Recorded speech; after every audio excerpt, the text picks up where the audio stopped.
اور میں آج بھی جب ان کے بارے میں سوچتا ہوں، خدا ان کو صحت دے، زندگی دے، وہ حیات ہیں اور صحت مند ہیں ماشاء اللہ، اور جب کبھی مجھے گاؤں جانے کا اتفاق ہوتا ہے میں ساری مصروفیت چھوڑ کے ان کی قدم بوسی ضرور کرتا ہوں کہ اس شخص نے ہمیں بنیادی شعور دیا۔ ہم جب بچے تھے، اسکول گوئنگ تھے، تو ہمیں اپنے استاد سے بڑی محبت تھی۔ وہ جب صبح اسکول جاتے تھے تو ہم ان کے پاؤں جہاں وہ رکھتے تھے، اٹھاتے تھے، تو ہم پاؤں وہاں رکھنے کی کوشش کرتے تھے۔ لیکن جب ہم اپنے گاؤں میں ان کی گفتگو سنتے تھے، کوئی جرگہ ہوتا تھا، کوئی اور سوشل سیٹ اپ میں کوئی بات ہوتی تھی، تو ہمیں لگتا تھا کہ سارا گاؤں ایک طرف ہے، وہ ایک طرف ہوتے تھے۔ تو ہمیں یہ سوال ذہن میں پیدا ہوتا تھا کہ یہ پورے گاؤں جو ہے یہ بیوقوفوں کا گاؤں ہے اور صرف ان کو پتہ ہے۔ بعد میں ہمیں پتہ چلا کہ ہاں یہ بات درست تھی، صرف انہیں کو پتہ تھا، کیونکہ وہ ایک بہت صاحب مطالعہ انسان تھے، اور سب سے بڑی بات تھی کہ وہ نظریاتی دولت سے ہم آہنگ تھے۔ ایک ایسا شخص جو جیوی ٹیچر تھا اور ایک پھل اور اپنی سبزیاں فروخت کر کے گھر کا گزارا چلاتے تھے اپنے تنخواہ کے ساتھ، لیکن انتہائی نفیس لباس پہنتے تھے، انتہائی خوش پوش انسان تھے، اور پوری زندگی انہوں نے سادگی میں گزاری۔ میرے گاؤں کے اندر ان کی جو لائبریری ہے، میرے خیال ہے کہ پرائیویٹ لوگوں میں ایک بڑی، پرسنل لائبریریوں میں ایک بڑی لائبریری ہے۔ تو مجھے یہ ایڈوانٹیج رہا کہ میں اس عظیم نظریاتی شخص سے مجھے ابتدائی تعلیم ملی۔ اس کے بعد جب میں مزدوری کرنے لگا، مختلف کام کرتا رہا، میرے اندر کی وہ رمق ختم نہیں ہوئی۔ میں اب بھی پیچھے مڑ کے سوچتا ہوں تو میں سوچتا ہوں کہ ایک ٹرک کے اوپر جو مزدور ہوتا ہے اس کا کیا تعلق ہے کہ اس کے ذہن میں یہ خواب بھی آئے کہ وہ پی ایچ ڈی کرے گا یا وہ ایک دن پروفیسر بنے گا، لیکن میرے اندر سے یہ رمق ختم نہیں ہوئی۔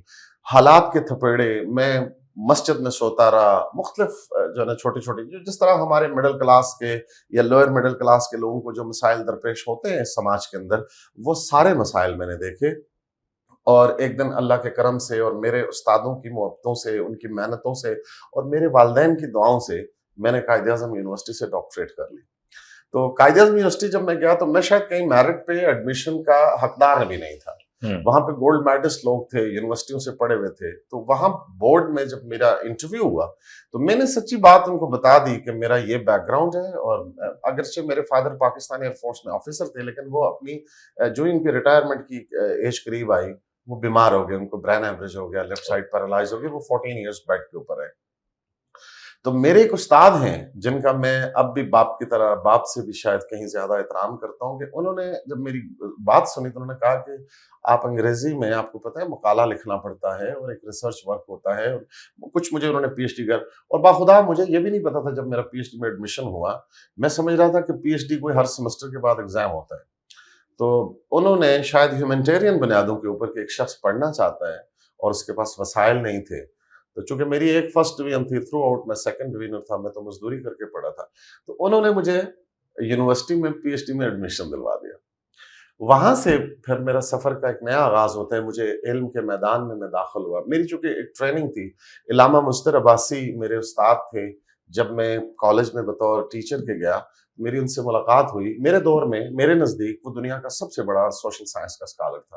وہ تقریباً 25 کتابوں کے مصنف تھے، انہوں نے قرآن کریم کی بنیادی ڈکشنری لکھی تھی 4 زبانوں میں، انہوں نے رسول اللہ صلی اللہ علیہ وسلم کے حالات زندگی 4 زبانوں میں لکھے تھے، وہ اسپرانتو زبان کے پاکستان میں بانی تھے، وہ بڑے بے بدل انقلابی شاعر تھے، وہ ایک بہت بڑے دانشور تھے، اور وہ اتنے فقیر منش انسان تھے کہ وہ ایک ہی تھان سے 2 جوڑے کپڑوں کے لیتے تھے، ایک ہی درزی سے سلوا کے وہ پہنتے رہتے تھے، ایک میلہ ہوتا تھا اس کو دھو لیتے تھے۔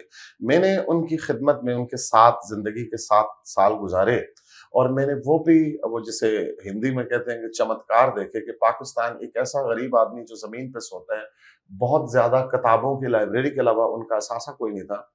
وہاں پر میں نے پاکستان کے بہت بڑے بڑے لوگوں کو، پولیٹیشنز کو، آفیسرز کو، اور بڑے بڑے لوگوں کو دو زانوں آ کے بیٹھتے دیکھا، بڑے بڑے علماء کو ان سے میں نے گائیڈنس لیتے دیکھا۔ تو میری لک یہ تھی، میں سمجھتا ہوں یہ اللہ کا کرم ہوتا ہے، کہ میری قسمت یہ تھی کہ مجھے وہ شخص جوانی میں ملا، تو مجھے یہ آگے ہی ملی کہ علم دراصل کہتے کس کو ہے۔ نہیں تو شاید میں پروفیسر بھی بن جاتا یا کوئی پراپرٹی ڈیلر ہوتا یا کچھ بھی ہوتا، لیکن میرے اندر جو ایک شعور ہے یا شعور کی کم از کم شناخت ہے، میں تو ایک اپنے آپ کو آج بھی ہمبل اور چائل آدمی سمجھتا ہوں، لیکن جو شعور کا تعارف ہے وہ نہ ہوتا اگر وہ شخص مجھے نہ ملتا۔ تو جب میں یونیورسٹی میں آیا تو ان کے ساتھ گزارے ہوئے شب روز جو ہے اس کی بڑی مجھے پے بیک کیا انہوں نے، مجھے پتا چلا کہ جو ہے نا علم سیکھتے کیسے ہیں، بکس پڑھتے کیسے ہیں، اور پھر اللہ نے مہربانی کی تو میں قائد اعظم یونیورسٹی سے تاریخ میں ڈاکٹریٹ کر گیا۔ پھر اس کے بعد آپ نے باقاعدہ یونیورسٹی میں یونیورسٹی میں پہلے چلا گیا تھا، لیکن ایک صحیح. واقعہ میں آپ سے شیئر کرتا چلوں کہ جس دن میرا ڈیفنس تھا.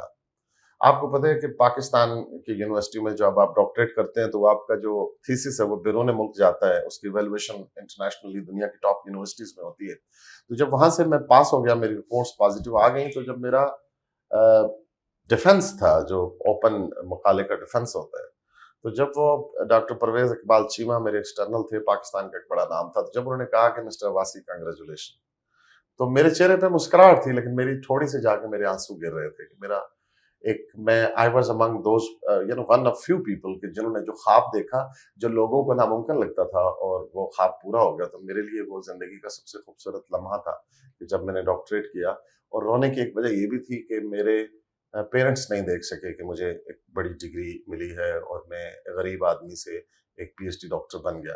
تو وہ میرے پیرنٹس نہیں دیکھ سکے. یہ دکھ ہے، ابھی بھی ہے، اور شاید زندگی بھر رہے گا. اللہ نے بڑی کامیابی دی، بڑا جو ہے نا وہ عزت ملی، لیکن میرے ماں باپ وہ عزت نہیں دیکھ سکے. جی اللہ تعالیٰ انہیں جنت الفردوس میں اعلیٰ مقام عطا کریں، اور آپ کی کامیابیوں کو سفر جاری اور ساری رہے. اب تو کئی ڈاکٹرز آپ نے بھی بنا دیے ہیں. تو اس نظام تعلیم کے حوالے سے پہلا سوال تو میرا یہی ہے کہ نظام تعلیم کا آغاز یقیناً ہمارے پرائمری اسکولنگ سے ہوتا ہے. وہاں سے ہمارا جو نصاب ہے اس کو آپ کیسے دیکھتے ہیں؟ دیکھیے وقاص صاحب، صرف نصاب کی بات نہیں ہے. چلیں ہم نصاب تک بات آغاز وہیں سے کر لیتے ہیں. ہم اس کے اوپر بات کر سکتے ہیں. کچھ بہتری کی گنجائش ہے. دنیا بھر میں جو ترقی یافتہ ممالک ہیں وہاں پہ کیا نصاب بچوں کو پڑھایا جاتا ہے. آپ کو پتہ ہے کہ فن لینڈ دنیا میں اس وقت ایجوکیشن میں ٹاپ کنٹری ہے، پہلے نمبر پہ ہے. ایک چھوٹا سا ملک ہے لیٹن امریکہ کا. اس ملک میں 7 سال سے کم عمر کے بچے کا کوئی اسکول نہیں ہے پورے ملک میں. ہمارے ہاں پتہ نہیں لوگوں کو کیا جلدی ہوتی ہے کہ وہ اس معصوم بچے کو، پوری دنیا کے جو ایجوکیشن سائیکالوجسٹ ہیں وہ یہ کہتے ہیں کہ 5 سال سے کم عمر بچے کو کسی صورت میں ماں سے جدا نہیں کرنا چاہیے. بالکل. آپ اس سے پیار سے بھی کوئی چیز منع کریں گے تو اس کی سائیکولوجیکل ڈیمیجنگ ہوگی، وہ ڈیمیج ہو جائے گا.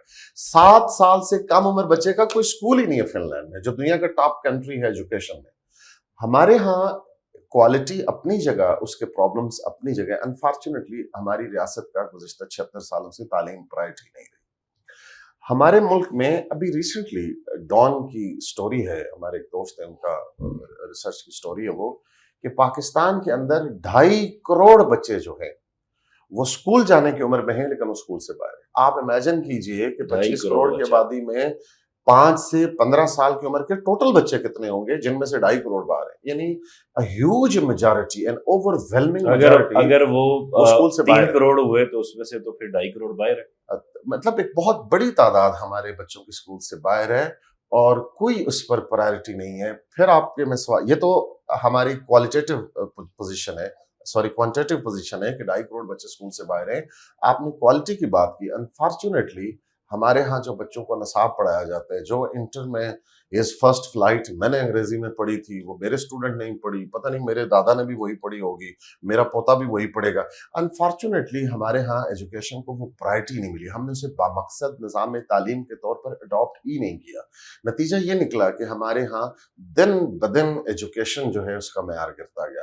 ایک دور تھا کہ جب ایک میٹرک پاس آدمی جو ہے وہ بڑا ویل ورسڈ ہوتا تھا، اس کی گفتار سے، اس کے ایکسپریشن سے، اس کے انداز تخاطب سے، اس کی ووکابلری سے، اس کے شعری ذوق سے، اس کی بیسک ایجوکیشن کے ساتھ اس کے نالج جو تھا، یا مذہب کا نالج جو تھا، یا ادب کا جو نالج تھا، یا تاریخ کا جو نالج تھا، وہ اچھا خاصا پریزنٹیبل تھا. اب لوگوں نے یونیورسٹیوں سے ڈگریاں لی ہوئی ہوتی ہیں، پی ایچ ڈی ہوتے ہیں، ایم فل ہوتے ہیں. اگرچہ پی ایچ ڈی کا ایک بات کم از کم ضرور ہے ہمارے ملک میں جو ایچ ای سی نے کی ہے کہ ہماری ڈگری کی تھیسس کی ایویلویشن انٹرنیشنلی ہوتی ہے، جس سے کچھ معیار بہتر ہوا ہے. لیکن باقی آپ دیکھیے کہ یونیورسٹیوں کے اندر ہم مکھی پہ مکھی مار رہے ہیں. اچھا تھوڑا سا ہم آگے نکل گئے. میں کیوں جو ہے وہ پرائمری اسکولنگ کی طرف گیا اور میں نے وہاں سے بات کیوں کرنا شروع کی، یا مڈل یا میٹرک جو بیسکس ہیں اس کی طرف. آپ نے 7 سال کی ایج کی بات کی، بہت اچھی بات ہے.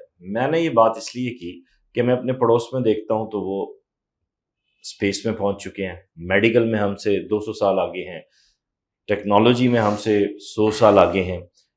آپ یہ ایران کے معاملات دیکھیں، چاہے کرنسی کی چیزیں جو بھی ہیں، لیکن وہاں کا ایجوکیشن سسٹم دیکھیں، آپ چائنا دیکھیں، میں اپنے پڑوس کو دیکھتا ہوں، ادھر ادھر نہیں جاتا، سارک کنٹریز کو دیکھ لیں، وہاں کا نظام تعلیم اور یہاں کا نظام تعلیم اگر آپ کمپیریزن کریں، آپ ایک بہت گہری نگاہ رکھتے ہیں، تو آپ کیا ڈیفرنس بڑا نظر آتا ہے؟ وقاص صاحب، پہلے تو اس میں آئیے کہ اسی بر صغیر میں جہاں مسلمانوں کی 800 سال تک حکومت رہی ہے، مغلوں کے دور میں بڑا دنیا میں یہ بات ہوتی ہے کہ جب ہارورڈ بن رہی تھی تو مغل تاج محل بنا رہے تھے لوگ، ہاں ٹھیک ہے، انہوں نے اس ہائر ایجوکیشن کو انسٹیٹیوشنلائز نہیں کیا جس طرح سے امریکہ میں ہوا یا آکسفورڈ اور کیمبرج بنی، تو لیکن تاج محل میں بھی کوئی علم جو ہے نا وہ استعمال ہوا، تو وہ دنیا کی آج 8واں عجوبوں میں شامل عمارت ہے جو اتنے 100 سال پہلے بنی تھی، اس میں کیمسٹری انوالو ہے، اس میں جیومیٹری انوالو ہے، اس میں میتھمیٹیکل سائنسز انوالو ہیں، اس میں کیمیکل سائنسز انوالو ہیں، تب وہ بلڈنگ اتنی شاندار بنی تھی۔ لیکن آپ حیران ہوں گے کہ مغلوں کے دور میں 70% کے قریب جو بھی ایجوکیشن کا نظام تھا، لٹریسی ریٹ تھا۔ آج ہمارے ہاں جو حکومتی اعداد و شمار ہیں اس کے مطابق 52% لٹریسی ریٹ ہے، لیکن میرا یہ خیال ہے کہ یہ 30% بھی نہیں ہے۔ اور پھر ہمارا جو کوالٹی ہے ایجوکیشن کی، نہ صرف خطے میں بلکہ پوری دنیا میں، جس طرح ہماری جوڈیشری دنیا میں جو ہے نا وہ ریسیشن میں آخری نمبروں پر ہے، اسی طرح ہمارا ایجوکیشن سسٹم بھی ہے، کیونکہ ہم نے 76 سالوں میں لوگوں کو ڈی ایجوکیٹ کیا ہے، ایجوکیٹ نہیں کیا۔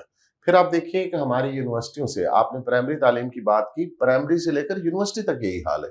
مثلا ڈاکٹر پرویز ہود بھائی پاکستان کے ایک بڑے اسکالر ہیں، قائد اعظم یونیورسٹی میں پروفیسر ہیں، انٹرنیشنل فیم کی شخصیت ہیں۔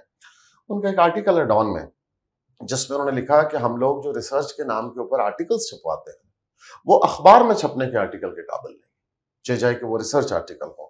کوانٹٹی، چونکہ اسسٹنٹ پروفیسر سے آپ نے ایسوسیٹ پروفیسر بننا ہے تو آپ کو سرٹن نمبر آف پبلیکیشنز چاہیے، آپ نے ایسوسیٹ پروفیسر سے فل پروفیسر بننا ہے تو آپ کو سرٹن نمبر آف پبلیکیشنز چاہیے، بالکل ایسے ہے، اور وہ پبلیکیشنز کا معیار یہ ہے آج تک، یعنی 76 سالوں میں ہم نے کوئی سوشل سائنس میں کوئی تھیوری دی ہو، کوئی فلسفی دی ہو، آخر ہم کیا کر رہے ہیں کہ ہم نے کیا اچھا یہ دینی کس نے؟ ارشد محمود صاحب کی کتاب ہے ثقافتی گھٹن ہمارا معاشرہ، پاکستان کے نظام تعلیم میں انہوں نے جو بنیادی فلاز ہیں اس کو انہوں نے جو ہے وہ ہٹ بھی کیا ہے، سامنے بھی لائے ہیں۔ اچھا رائٹ لیفٹ کو چھوڑ کر اگر ہم ان ساری چیزوں سے باہر نکل کر اگر ہم بات کریں تو جو ہمارا تھنک ٹینک ہے جس نے، یعنی اس میں آپ ایجوکیشن ڈپارٹمنٹ کو دیکھ لیں یا بورڈز کو دیکھ لیں یا ایچ ای سی کو دیکھ لیں جنہوں نے یہ نصاب ڈیزائن کرنا ہے، ان میں جو لوگ بیٹھے ہوئے ہیں گائیڈز کے ڈھیر، اور پھر عجیب و غریب قسم کے وہ لوگ جنہیں بات نہیں سیدھا کرنے آتی، وہ ان کی کتابیں ٹیکسٹ بک بورڈز میں لگی ہوئی ہیں، تو یہ کوئی چیک اینڈ بیلنس ہی نہیں۔ سوال یہ ہے کہ ان کی انٹرنیشنلی جو ٹاپ رینکنگ پبلشرز ہیں وہاں پر کتنی بکس چھپتی ہیں؟ اگر کسی آدمی کی، پاکستان کے کسی اسکالر کی انٹرنیشنل جو ویلیوڈ پبلشرز ہیں، آکسفورڈ یونیورسٹی پریس ہے یا روٹلج ہے یا اور جو اسٹور ہے، وہاں پہ جن لوگوں کا کام چھپتا ہے، انفارچونیٹلی پاکستان میں ہم انہیں آن ہی نہیں کرتے۔ آپ نے ارشد محمود صاحب کا حوالہ دیا، بے شمار لوگوں نے اس پہ لکھا ہے۔ ہمارے ایجوکیشن سسٹم میں کوئی ایک فلا نہیں ہے، یہ فل آف فلاز ہے۔ کہ ایک اور بعد میں کسی جاپنیز پروفیسر کا ایک پروورب دیکھ رہا تھا، ایک واقعہ دیکھ رہا تھا کہ اس کو کسی نے پوچھا کہ سر آپ بچوں کو کیا پڑھاتے ہیں؟ حالانکہ وہ میتھمیٹکس کا ٹیچر تھا، اس نے کہا میں بچوں کو خوش رہنا سکھاتا ہوں اور دوسروں کو خوش کرنے کا فن سکھاتا ہوں۔ واہ واہ واہ۔ تو مسئلہ یہ ہے کہ ہم چھوٹے چھوٹے بچوں پر بہت ساری کتابیں لوڈ کر کے ان کو اوور برڈن کر کے، دیکھیں دنیا بھر میں پرائمری کے بچوں کا کوئی ہوم ورک نہیں ہوتا، وہ اسکول میں کھیلتے ہیں، ان کو فن دیا جاتا ہے، کریٹو ورک، اور اس کے درمیان میں سے وہ نیچرلی سیکھتے ہیں۔ اس کی ایک اور وجہ یہ ہوتی ہے کہ وہ ان کو سائیکولوجیکلی آبزرو کرتے ہیں کہ ایک بچے میں نیچرل ٹینڈنسیز کیا ہیں، وہ فطرت نے اس کو کیا بنایا۔ ہمارے ہاں مسئلہ یہ ہے کہ ایک بچہ جس کو قدرت نے موچی بنایا تھا، اچھا، اور ایک دوسرا بچہ جس کو قدرت نے ڈاکٹر بنایا تھا، ڈاکٹر کے والدین کے پاس پیسے نہیں ہے لہٰذا اس کو موچی بننا پڑتا ہے، اور جو موچی تھا اس کے والدین کے پاس چونکہ پیسہ تھا بہت زیادہ، انہوں نے اس کو پیسے کے بل بوتے پر ڈاکٹر بنا دیا۔ نہ وہ اچھا موچی ہے نہ وہ اچھا ڈاکٹر ہے۔ پروفیشن کوئی بھی برا نہیں ہوتا، اس پروفیشن میں ایکسیلنس جو ہے وہ ایک اور چیز بھی ہے، اور وہ یہ ہے شاید اب کم ہو گئی ہو، لیکن میکسیمم جب فیلئر کی ریشیوز نکالی جا رہی تھی گزشتہ ایک دہائی کے اندر، اس میں یہ چیز بھی سامنے آئی، تو موسٹلی بچے جو ان کے اماں ابا ان پہ ٹھونستے ہیں کہ یار تم نے ڈاکٹر بننا ہے تم یہ، جبکہ وہ بچہ آرٹسٹ ہوتا ہے، وہ آرٹ پڑھنا چاہتا ہے، یہ رویہ بھی تو ہے۔ یہ بات بھی آپ کی درست ہے۔ دوسرا یہ کہ ہمارے نصاب کے اندر اتنا آؤٹ ڈیٹڈ ہے، مثلا ایک بچہ جس نے مستقبل میں انجینئر بننا ہے،